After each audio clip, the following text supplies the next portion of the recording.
हे मन, तुम कपड़े से, मकान से, दुकान से, दफ्तर से, बिजनेस से, व्यापार से, माता से, पिता से, पत्नी से, भाई से तुम प्रेम कर लेते हो, लेकिन तुम्हारा जहां से छुटकारा होने वाला है उनसे प्रेम नहीं करते। यह मन दुनिया में सबसे लगाव रखता है, लेकिन गुरु से अगर उस तरह का लगाव हो जाए तो बस काम हो जाए। इसलिए साफ साफ कहा, रे माने तू कर ले गुरु से प्रेम, रे माने तू कर ले गुरु से प्रेम। किस तरह का प्रेम? किस तरह का प्रेम? जैसे मीरा ने किया, कहा कि भावे अन्न जल न पानी, खाना पीना सोना सब बेकार लग रहा है, कोई अच्छा नहीं लग रहा है। क्यों? गुरु के दर्श में गई है कि गुरु के दर्श बिना दो खाना लागे नहीं। अपने जीवनी में लिखी है मीरा ने कि जब गुरु से दर्शन हुआ और गुरु से दीक्षा मिला तो गुरु के लिए इतना तड़प हुआ कि रात रात भर ये आंख जैसे बदरी बरसता है, ध्यान में बैठती थी, दर्शन नहीं होता। अभी काम है, क्रोध है, गुण है, रजोगुण तमोगुण सतोगुण का प्रभाव है शरीर पर, दर्शन नहीं होते थे। जब तक इसका प्रभाव खत्म नहीं होगा गुरु दूसरे तीर पर आते ही नहीं है। तो इसको खत्म करना होता है, रजोगुण तमोगुण सतोगुण काम क्रोध लोभ मोह अहंकार। तो मीरा शुरू में इतना अपने मालिक के लिए तड़पी रोई कि कहा कि तरस बिने बरसन लागे नैन, पंथ एक टकी टकी पंथ निहारू भय इच्छा हमासी रैन दरस बिने दुख न लागे नैन। इतना प्रेम हुआ जैसे कोई बच्चे के लिए होता है, तड़पता है, उस तरह से वो मालिक के लिए मीरा ने रोई, तड़पी। आज जब रोई तड़पी तब क्या हुआ? उस मालिक का दर्शन दीदार हो गया। कहा कि गुरु से ये दौलत मिल गया और वह नाम की बख्शिश। कहा कि गुरु जी मोहे दीनी अजब जड़ी मिल गया।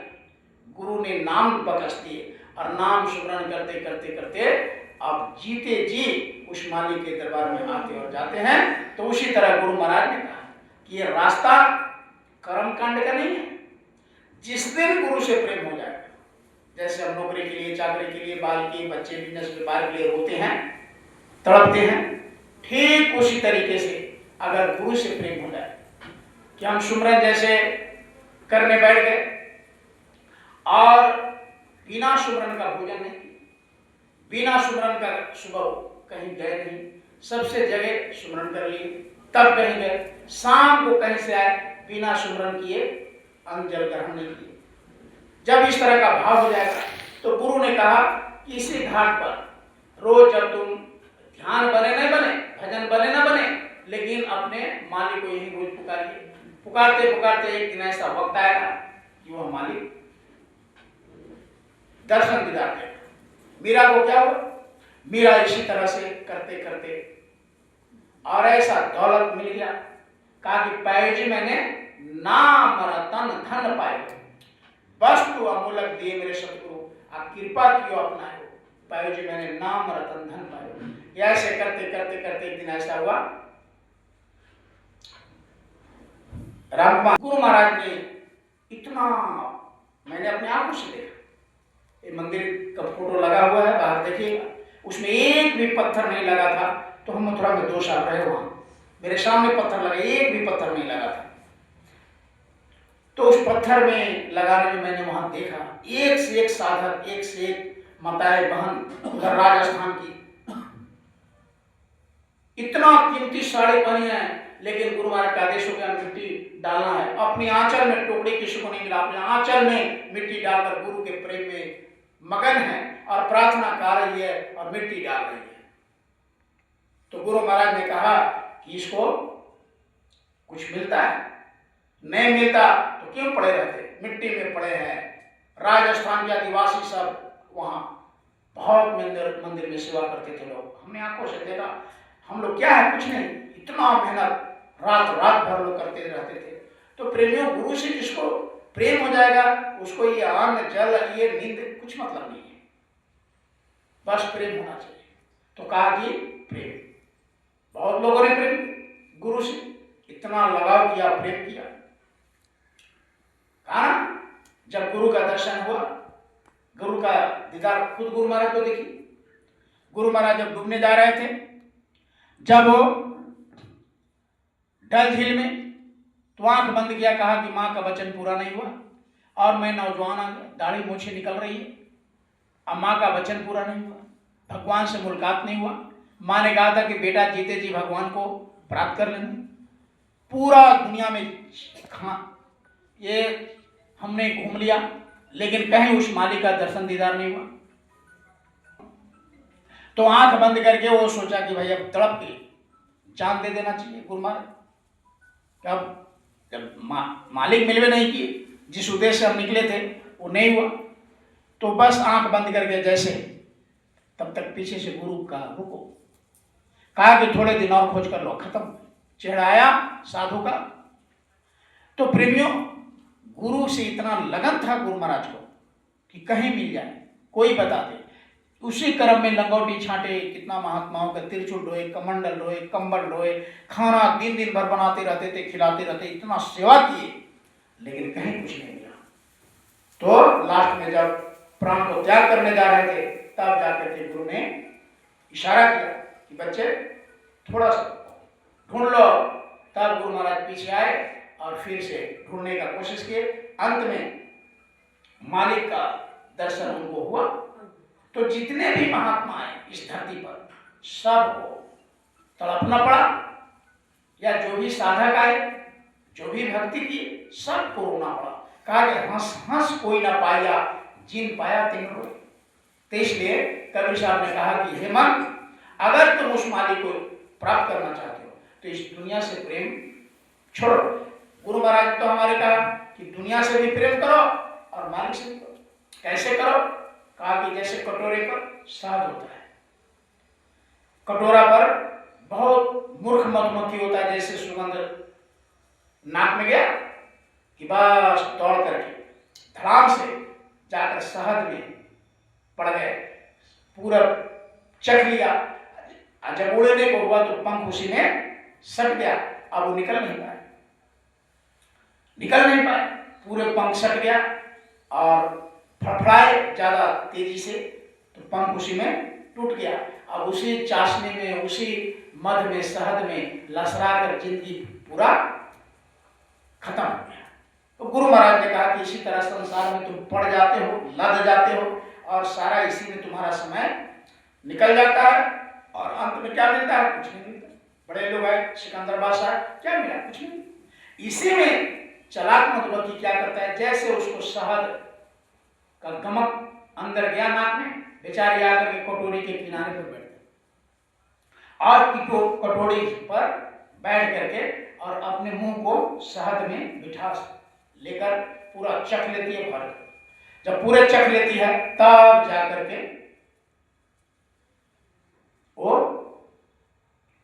जब देखती है कि अब हम छक गए, पी लिए, मस्ती चढ़ गया, तो फर से उड़ जाती है। क्यों? क्योंकि किनारे बैठी रहती है, पंख सटा नहीं। ठीक उसी तरह गुरु महाराज ने कहा कि तुम दुनिया को भी, घर है, परिवार है, बाल है, बच्चे, वो भी आनंद लो, लेकिन समझदारी से उसी में पड़ मत जाओ, उसी में धस मत जाओ कि बस जिंदगी बर्बाद हो जाए। अरे उसका भी तुम, दुकान है, दफ्तर है, नौकरी है, चाकरी है, बच्चे हैं, सबका सेवा करो बुद्धि से, समझदारी से, और उस मालिक को भी याद करते रहो। उसी में जिस तरह दुकान चलता है, जिस तरह परिवार चलता है, जिस तरह घर बिजनेस चलता है, उसी तरह से चलाते चलाते इसको भी सुबह शाम उस मालिक को याद करने का जो काम है, इसको भी लगातार। अब कैसे आप हैं, घर से, परिवार से आप आए, 14 तारीख को खिचड़ी है, तो घर परिवार में भी सब काम करके आप थोड़ा आ गए कि चलिए थोड़ा गुरु महाराज के स्थान पर बैठ करके साधना करेंगे और वहां गुरु महाराज का वचन होगा सुनेंगे। तो किस तरह घर और दुनिया को देखिए, पता नहीं है उसको क्या करना है, नहीं करना, खा रहा है, पी रहा है, ऐसे लगा। अब समय पूरा हो जाएगा, धड़ाम से शरीर गिरेगा, कोई ले जाकर के पानी में बहा देगा, कोई ले जाकर लकड़ी पर रखकर जला देगा, बस खत्म। तो प्रेमियों, इसी तरह से धीरे धीरे समय पूरा हो जाएगा। तो कबीर साहब ने क्या कहा? कबीर साहब ने कहा कि मन से, हे मन, तुम किससे प्रीत करो? तुम प्रीत करो मन से तो नरक और 84 में ले जाएगा। तुम गुरु से अगर प्रीत करते हो तो वहां जाकर के गुरु से रोगे, तड़पोगे, मालिक से क्या बोल, मन से कभी भी, जैसे मन का गति क्या है महात्मा ने बताया, मन को आप छोड़ दीजिए, जैसे पानी को छोड़ दीजिए तो पानी कहाँ जाएगा? अभी पानी एक बाल्टी छोड़ दीजिए, यहाँ पटा दीजिए, पानी कहाँ जाएगा? जहां जहां खाल मिलेगा उसको, जहां जहां गड्ढा मिलेगा वहीं चला जाएगा, वो लुढ़क जाएगा। तो मन उसी तरह छोड़ दीजिए, जितना दुनिया का बद काम है, गलत काम है, उधर ले जाएगा, खाने में, पीने में, सोने में। अब यहाँ थोड़ी ले आएगा, वो तो समझ रहा है कि वहां ले जाएगा तो बैठा देगा, अब कहेगा चुपचाप सुनो, चुपचाप माला करो, चुपचाप ध्यान करो, चुपचाप भजन करो। और दुनिया में जाएंगे तो एक से एक विरोधी बात है, एक से एक जलवा लगा है, एक से एक, तो उसी में मन करता है कि इसी में फंसो, तो भक्ति से हटाता है ना। इसीलिए कबीर साहब ने साफ कहा कि हे मन, गुरु से प्रीत करो, गुरु से प्रेम करो, हाँ, मालिक से प्रेम करो। आगे क्या कहते हैं? अब कहते हैं कि ये शरीर को सुंदर देखकर मत बोलो, सुंदर देह देखी जान भूलो, सुंदर देह देखी जान भूलो, सुंदर देह देखी जान भूलो, सुंदर देह देखी जान भूलो, जैसे त्रिणी पर स्थित, जैसे तृणे पर स्थित, मन तो कर ले गुरु से प्रेम। हरे मन तो कर गुरु से प्रीत। तीन आप समझते हैं? घास, जैसे ओस, रात में देखेंगे ओस पड़ेगा तो घास के ऊपर बूंद बूंद मोती की तरह सुबह जब सूर्य निकलता है तो चम चम चम चम चम चम कर बहुत सुंदर मोती की तरह दिखाई देता है घास पर बूंदे। कबीर साहब ने कितना गौर करके देखा उस बूंद को, घास के बूंद को, कहा कि जैसे तीर्ण पर ओस के बूंद रहते हैं चमचम चमचम करते, उसी तरह से ये शरीर परमात्मा ने दिया और इसी शरीर की सुंदरता को देखकर हम इसी को खाने में, पीने में, सोने में, संवारने में, इसी में पूरी जिंदगी लगा रहे हैं। तो कहा कि यह सुंदर देह है, देखी जन भूलो, जैसे तीर्ण पर चमकता है उसको देखकर इतराते हैं बहुत सुंदर है, लेकिन जैसे सूर्य की गर्मी से क्या हो जाता है, ओस दिन में ओस का क्या हो जाता है, खत्म हो जाता है। ठीक उसी तरीके से ये चमचम चमचम कर रहा है ना, कहते हैं फलाना बाबू साहब, चिलाना बाबू साहब, फलाना डॉक्टर साहब, फलाना मंत्री साहब, फलाना चिल्ला। अरे भाई वो सूर्य है, अभी शीत है, जैसे सूर्य का प्रकाश फैलेगा खत्म।